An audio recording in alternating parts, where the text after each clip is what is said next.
श्री कृष्णा, राधे राधे। आज हम आपको बताएंगे वट सावित्री व्रत 2025 में कब है, 26 से 27 मई को, और पूजा की विधि। महिलाएं इस दिन भूल कर भी ना करें यह एक गलती। भक्तों, आज हम आपको 2025 में पड़ने वाली वट सावित्री पूजा के बारे में संपूर्ण सारी जानकारी देने जा रहे हैं।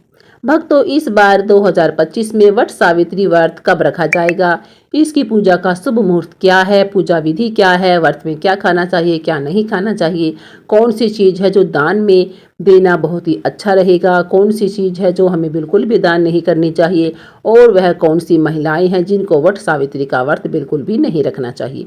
आइए हम यह सब जानकारी आपको आज इस वीडियो में देने जा रहे हैं। और भक्तों, हम आपको बताएंगे पूजा विधि के बारे में भी कि हम पूजा कैसे करें, किस दिन करनी है, पूजा का शुभ मुहूर्त क्या रहेगा, पूजा विधि क्या रहेगी, इसके बारे में आपको हम संपूर्ण जानकारी देंगे। तो वट सावित्री व्रत हिंदू धर्म का एक प्रमुख त्योहार है जो कि साल में एक ही बार आता है।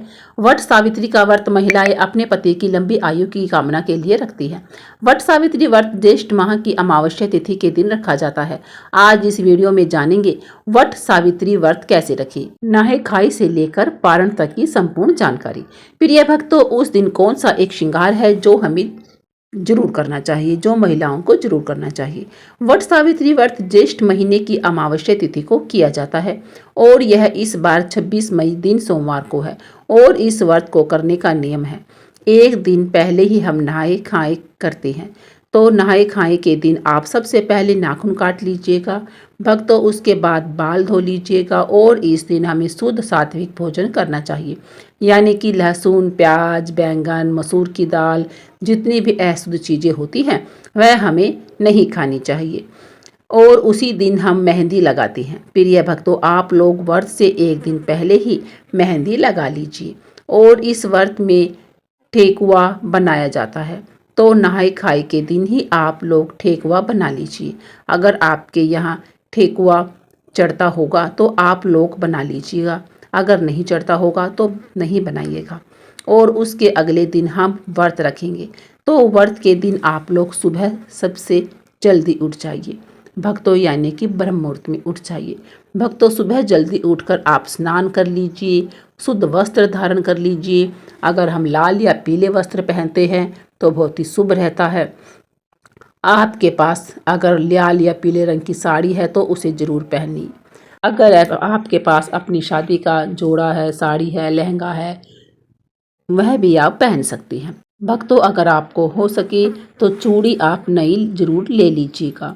प्रिय भक्तों, अगर आप हो सके तो कोशिश करें कि आप नई साड़ी ही खरीद कर पहने, लेकिन चूड़ियाँ आप अपने लिए एक जरूर नई ले लीजिएगा। उसे दिन 16 श्रृंगार कीजिएगा। तो हमें अपनी सिंदूर से मांग भर लेनी है और गले में मंगलसूत्र, पैर पर पायल, बिछुआ, महावर जरूर लगा लीजिए। और जो शादी का चुनरी रहती है भक्तों, वह ओढ़ कर ही हमें उस दिन पूजा करनी होती है। और आप लोग मांग में जो मांग टीका है वह पहन लीजिएगा। और इस दिन हमें टीका पहनकर ही पूजा करनी चाहिए। सुहाग का सबसे बड़ा प्रतीक तो मांग में टीका ही होता है। तो आप लोग टीका जरूर पहनिए और अच्छे से हमेशा पूजा करनी चाहिए। प्रिय भक्तों, आप लोग अगर अपने घर में पूजा करते हैं तो वृक्ष की टहनी मंगवाकर घर में भी पूजा कर सकते हैं। अगर आप वृक्ष के पास जाकर पूजा करते हैं तो वहां पर भी कर सकते हैं। और ध्यान रखिएगा भक्तों, वट सावित्री पूजा के दिन कभी भी हमें बरगद की टहनी नहीं तोड़नी चाहिए। तो आप लोग एक दिन पहले ही मंगवा कर रख लीजिए और हमें उस दिन पूजन करना है। और इस पूजा में गौरी गणेश की सबसे पहले पूजा की जाती है प्रिय भक्तों, उसके बाद ही हम वट वृक्ष का पूजन करते हैं। और आप गौरी माता हल्दी से बना लीजिएगा और सुपारी में कलावा लपेट कर गणेश बना लीजिएगा। और जिस प्रकार से, जिस भी तरह से आपके यहाँ आपके बड़े बुजुर्ग पूजा करते आ रहे हैं, आप भी ठीक उसी प्रकार से वट सावित्री व्रत की पूजा कीजिएगा। और हो सके तो हमें वट वृक्ष को श्रृंगार की सामग्री भी अर्पण करनी चाहिए। आप श्रृंगार की सामग्री नई लेकर वह दान भी कर सकती हैं। इस दिन जो भी सीजन का फल होता है प्रिय भक्तों, वही प्रसाद में चढ़ाया जाता है। तरबूज या खरबूजा, जो भी आप कुछ सीजन में ला सकते हैं वह ज़रूर आप फल लाकर लोगों को दान दें और उससे पूजा जरूर करें। इस पूजन में आम का विशेष महत्व होता है। आम से ही जल चढ़ाया जाता है और पंखा भी आप लोगों को लाना चाहिए, दान में देना चाहिए। भक्तों, एक पंखा से हम अपने पति को हवा करते हैं और दूसरा पंखा दान दिया जाता है, तो 2 पंखे की ज़रूरत तो ज़रूर होती ही है। और पूजा पाठ करने के बाद हम परिक्रमा करते हैं, तो परिक्रमा करने के लिए आपके पास अगर कच्चा सूत है तो वह ले लीजिएगा। अगर कच्चा सूत नहीं है तो आप मोली धागा से भी परिक्रमा कर सकते हैं। और नियम तो 108 परिक्रमा करने की है, मगर जितनी भी आप परिक्रमा कर सकते हैं उतनी आप परिक्रमा जरूर कीजिएगा। यह तो आपकी शक्ति पर निर्भर करता है। परिक्रमा हो सके तो 11, 22, 51 करिएगा। विषम संख्या में ही परिक्रमा करें तो अच्छा रहता है। परिक्रमा करते समय आप लोग ध्यान दीजिएगा, अगर आपका धागा मान लीजिए ख़त्म हो जाता है, फिर भी आपको परिक्रमा रोकनी नहीं है, धागा ख़त्म हो जाए तो प्रिय भक्तों फिर भी आप परिक्रमा करते रहिएगा। और परिक्रमा करने के लिए आप अपने हाथ में चना ले लें और 1 पैकेट हमें सिंदूर ले लेना है। चना गिन कर रख लीजिए, क्योंकि परिक्रमा करते समय हम भूल जाते हैं कि हम कितनी बार परिक्रमा कर चुके हैं, इसलिए आप लोग चना भी ले सकते हैं और सिंदूर ले लीजिएगा। भक्तों, वट वृक्ष में लगाने के लिए सुहाग की सामग्री हमें जरूर लेनी है, तो आप सुहाग की सामग्री में चूड़ी, सिंदूर, बिंदी यह भी चढ़ा सकते हैं। और मान लीजिए 16 श्रृंगार की सामग्री चढ़ाना चाहते हैं तो वह भी चढ़ा सकते हैं। और कुछ ना कुछ आप लोग दान करने के लिए भी जरूर रखें। वट वृक्ष की पूजा करने के बाद प्रिय भक्तों इस दिन पति का पूजन भी किया जाता है, तो आप लोग जब पूजा कर लीजिए तो घर आइए, उसके बाद आप लोग अपने पति का पूजन कीजिए। सबसे पहले आप अपने पति के पैरों को अच्छी तरह से धोएं, उसके बाद हम पंखे से हवा करते हैं, तिलक लगाते हैं और उसके हाथ में कलावा बांधते हैं। और भक्तों, जो भोग प्रसाद हम लाते हैं वह हम पति को खिलाते हैं। तो पति पूजन हमें जरूर करना चाहिए। और पति पूजन करने के बाद अभी आप चाहे तो शरबत ले सकते हैं। इस व्रत में सिर्फ नमक नहीं खाया जाता, आप मीठा भोजन भी कर सकते हैं। तो आप लोग पूजा करने के बाद जो कुछ भी खाना चाहते हैं वह सात्विक भोजन खा सकते हैं। प्रिय भक्तों, शाम में सूर्य अस्त होने से पहले ही आप मीठा भोजन कर लीजिए। सूर्य अस्त के बाद आप कुछ भी नहीं खाइए। और व्रत का पारण हम अगले दिन करेंगे। इस बार वट सावित्री व्रत 26 मई दिन सोमवार को है और नहाए खाए 25वें दिन रविवार को। और व्रत का पारण हम करेंगे 27 मई को मंगलवार को। और भक्त जो लोग पहली बार वट सावित्री व्रत करना चाहती है वह कर सकती हैं। इस बार कोई मलमास अधिक मास नहीं है, तो अगर आप लोग व्रत उठाना चाहते हैं तो आप लोग व्रत जरूर उठा लीजिए। और पूजा करने के बाद वहाँ पर जितनी भी सुहागन महिलाएं हैं उनके मांग में हमें सिंदूर लगा देना चाहिए। और हो सके तो मायके में भी आप लोग प्रसाद जरूर दीजिए। अगर आप साधारण तरीके से पूजा करना चाहते हैं तो सबसे पहले ब्रह्मा जी की मूर्ति बना ले, सावित्री जी की मूर्ति बना ले और फिर सत्यवान जी की मूर्ति बना ले। एक टोकरी में ब्रह्मा जी की मूर्ति रखिए, दूसरी टोकरी में सत्यवान और सावित्री जी की मूर्ति रखे। दोनों टोकरियों को वट वृक्ष के नीचे रखिए। सबसे पहले ब्रह्मा सावित्री की पूजा करें, फिर भक्तों सत्यवान और सावित्री जी की पूजा करें। इसके बाद वट वृक्ष को पानी, जल, फूल, मोली, कच्चा दूध, चना, गुड़ तथा धूप दीप से पूजा करें। जल चढ़ाकर वृक्ष के चारों ओर कच्चा धागा लपेटकर 3 बार परिक्रमा जरूर करें। वट के पत्तों की माला पहनकर कथा का सुने। पूजन सामग्री में प्रयोग की जाने वाली वस्तुएं ध्यान से जानें। प्रिय भक्तों, सावित्री, सत्यवान की मूर्तियां, बांस का पंखा, लाल कलावा, धूप भी, फल पुष्प, होली सुहाग का सामान, पूरियां, बरगद का फल, जल से भरा हुआ कलश आप सभी को जरूर लेना है। तो शास्त्रों के अनुसार बरगद के वृक्ष के तने में भगवान विष्णु, जड़ों में ब्रह्मा जी और शाखाओं में भगवान शिव का वास होता है। इस वृक्ष में कई सारी शाखाएं नीचे की ओर रहती है जिन्हें देवी सावित्री का रूप माना जाता है। इसलिए माना जाता है कि इस वृक्ष की पूजा करने से भगवान का आशीर्वाद हमें प्राप्त होता है और मनोकामनाएं भी हमारी पूरी होती है। संतान प्राप्ति के लिए प्रिय भक्तों इस वृक्ष की पूजा करना बहुत ही लाभकारी माना जाता है। माना जाता है कि ज्येष्ठ मास की अमावस्या तिथि के दिन वट वृक्ष की छांव में देवी सावित्री ने अपने पति की पूर्ण जीवित किया था, इसीलिए वृक्ष की पूजा की जाने लगी। हिंदू धर्म में जिस तरह से पीपल के वृक्ष को भगवान विष्णु का प्रतीक माना जाता है, भक्तों इसी तरह से बरगद के पेड़ को भी भगवान शिव का ही प्रतीक माना जाता है। माना जाता है कि तीर्थंकर रश्मिताव ने ही अक्षय वट वृक्ष के नीचे तपस्या की थी।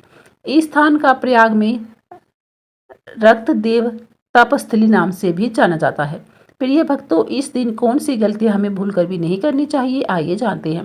वट वृक्ष के व्रत में ऐसी कौन सी 3 चीजें हैं जिन्हें सावित्री माता को नहीं चढ़ानी चाहिए तथा पूजा में इन चीजों को शामिल भी नहीं करना चाहिए, नहीं तो आपका व्रत टूट जाएगा और आपको पाप लग सकता है। भक्तों, यह व्रत महाराष्ट्र, यूपी, बिहार, झारखंड में इस पर्व की अहमियत बहुत ही ज्यादा होती है। यहाँ तक कि विदेश में रहने वाली महिलाएं भी अपने पति की दीर्घायु के लिए इस व्रत को अवश्य ही रखती हैं। भक्तों, हम सबसे पहले आपको बता दें, यह व्रत पति के लिए किया जाता है, इसलिए इस दिन औरतें 16 श्रृंगार अवश्य ही करें। प्रिय भक्तों, नंबर 1, वट सावित्री व्रत में काले कपड़े तो भूलकर भी हमें नहीं पहनने चाहिए। काले वस्त्र धारण करके हमें कोई भी पूजा नहीं करनी चाहिए। ऐसे में सुहागिन महिलाओं के लिए अशुभ माना जाता है। भक्तों, सफेद वस्त्र धारण करके भी हमें पूजा नहीं करनी चाहिए, क्योंकि यह व्रत सुहागिन स्त्री अपने सुहाग के लिए रखती है। इसलिए हमें सफेद और काले रंग के वस्त्र पहनकर बिल्कुल भी पूजा नहीं करनी चाहिए। हो सके तो हमें लाल रंग के, पीले रंग के वस्त्र पहनकर पूजा करनी चाहिए। इससे सावित्री माता प्रसन्न होती है और हमें अखंड सौभाग्यवती रहने का वरदान भी देती है। इस समय जितना ज़्यादा हो सके श्रृंगार आदि का दान जरूर करें, इससे आपके पति पर कभी भी कोई संकट नहीं आएगा। माता सावित्री प्रसन्न होती है, लेकिन याद रहे कि खुद का मेकअप दान ना करें, यानी खुद का उपयोग किया हुआ श्रृंगार का सामान कभी भी दान नहीं करना चाहिए। हमेशा अगर श्रृंगार का सामान दान करें तो नया लाकर ही हमें करना चाहिए, इससे आपके जीवन में कभी धन की कमी नहीं होगी। भक्तों, शास्त्रों के अनुसार माना जाता है कि वट सावित्री के व्रत में व्रतधारी को नमक का सेवन बिल्कुल भी नहीं करना चाहिए। घर में किसी भी व्यक्ति को मांस मदिरा का सेवन नहीं करना चाहिए, प्याज लहसुन का भी सेवन नहीं करना चाहिए। इस समय सहवास भी नहीं करना चाहिए और मुख से गंदे विचार भी नहीं निकालने चाहिए। वट सावित्री के दिन सुहागिन महिलाओं को ज़्यादा सोना भी नहीं चाहिए, घोर पाप लगता है। प्रिय भक्तों, इससे पति की आयु कम हो जाती है। जो स्त्री वट सावित्री व्रत वाले दिन ब्रह्म मुहूर्त में उठती है, इससे सावित्री माता प्रसन्न होती है। भक्तों, शास्त्रों के अनुसार माना जाता है कि कम से कम सावित्री तथा करवा चौथ वाले दिन या जो अपने पति के लिए व्रत रखा जाता है, उस दिन आप जितना ज़्यादा हो सके मांग में सिंदूर थोड़ा लंबा लगाएं। इससे पति की आयु बढ़ती है और आपकी खूबसूरती भी निखर जाती है और माता सावित्री खुश होकर हमें सौभाग्यवती रहने का वरदान देती है। वट सावित्री व्रत वाले दिन हमें लाल पुष्प अर्पित करने चाहिए। लाल पुष्प अर्पित करने से जीवन में सुख समृद्धि हमारी बनी रहती है और माता सावित्री प्रसन्न हो जाती है।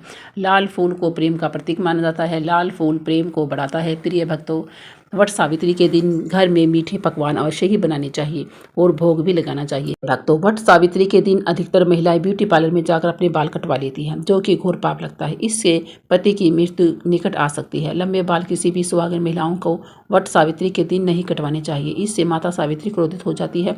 साथ ही साथ करवा चौथ वाले दिन भी महिलाओं को कभी भी अपने बाल नहीं कटवाने चाहिए। भक्तों, वट सावित्री के दिन आप कोई भी चीज़ अर्पित करें, लेकिन ध्यान से देख ले कि वह चीज़ खंडित ना हो, उसके बाद ही अर्पित करें। कोई भी चीज़ टूटी फूटी नहीं होनी चाहिए। जब आप अपने हाथों से चूड़ियाँ पहने तब देख ले कि वह चूड़ियाँ सफ़ेद ना हो। नीली चूड़ियाँ भी नहीं पहननी चाहिए तथा काली चूड़ियाँ भी हमें धारण नहीं करनी चाहिए।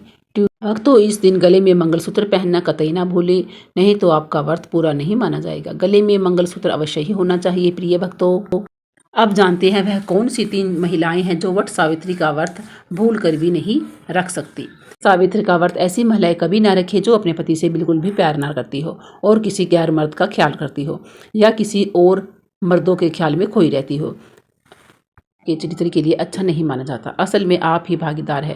प्रिय भक्तों, आचार्य चाणक्य कहते हैं कि एक अच्छा जीवन साथी वही होता है जिसका मन इन बातों से पवित्र हो और अपने प्रेमी से ही प्यार करे, अपने पति से ही प्यार करे। हमेशा इस बात का ध्यान रहे कि सच्चे प्रेमी जोड़े स्वर्ग में मिलते हैं और हमेशा हर जन्म में साथ रहते हैं और यही है विधि का विधान। भक्तों, गर्भवती महिलाएं वट सावित्री व्रत का ना रखें, क्योंकि उन्हें व्रत रखने में मुश्किल का सामना करना पड़ सकता है। इस समय व्रत रखने पर गर्भवती महिलाओं को काफ़ी दिक्कतों का सामना करना पड़ सकता है। आपको बता दें कि शास्त्रों में ऐसा बिल्कुल भी नहीं लिखा गया है कि कोई गर्भवती महिला वट सावित्री व्रत रखती हो। प्रिय भक्तों, लेकिन अगर आपके अंदर कमजोरी ज़्यादा है तो आप इस व्रत का पालन ऐसे समय में नहीं कर सकती, तो आप वट सावित्री व्रत ना रखें, क्योंकि ऐसे समय में व्रत रखना अनुरक्षित हो सकता है। इसलिए व्रत रखने से पहले गर्भवती महिलाएं डॉक्टरों की सलाह जरूर लेनी चाहिए, क्योंकि आपके बच्चों को कुछ भी हो सकता है। शास्त्रों में बिल्कुल साफ साफ बता दिया गया है कि कई ऐसे नियम हैं जहां पर पति पत्नी को शामिल होना आवश्यक हो जाता है, जो कि 7 फेरे लिए बगैर कुछ काम नहीं हो सकता। वट सावित्री का त्यौहार मुख्य रूप से शामिल है। आपको बता दें कि जो पति पत्नी 7 फेरे लिए बगैर रह रहे होते हैं तो इसे अशुभ माना जाता है। ऐसे रिश्ते की सावित्री का व्रत रखने में सक्षम नहीं होते। माता सावित्री उनको अपना आशीर्वाद नहीं देती। वट सावित्री व्रत रखने वाली स्त्रियां ध्यान दें कि जो उस श्रृंगार के सामान से वो स्वयं अपना श्रृंगार कर रही है वह किसी और को ना दिखाए और ना वह सामान किसी को दान दे। अगर दान देना है तो नया सामान ला कर ही दान दे। आजकल क्या होता है कि एक दूसरे के गहने अक्सर महिलाएं यूज कर लेती है, मगर वट सावित्री व्रत के दिन अपने गहने भी दूसरी महिलाओं को नहीं देने चाहिए। ऐसा करने से हमारे शादीशुदा जीवन में तकलीफें आ सकती हैं। में ब्रह्मचर्य का पालन अवश्य करें। सात्विक आहार ले, तामसिक भोजन बिल्कुल भी ना करें। मेरे भक्तों, आपको यह जानकारी कैसी लगी हमें कमेंट बॉक्स में जरूर बताएं। बोलिए जय श्री कृष्णा, राधे राधे।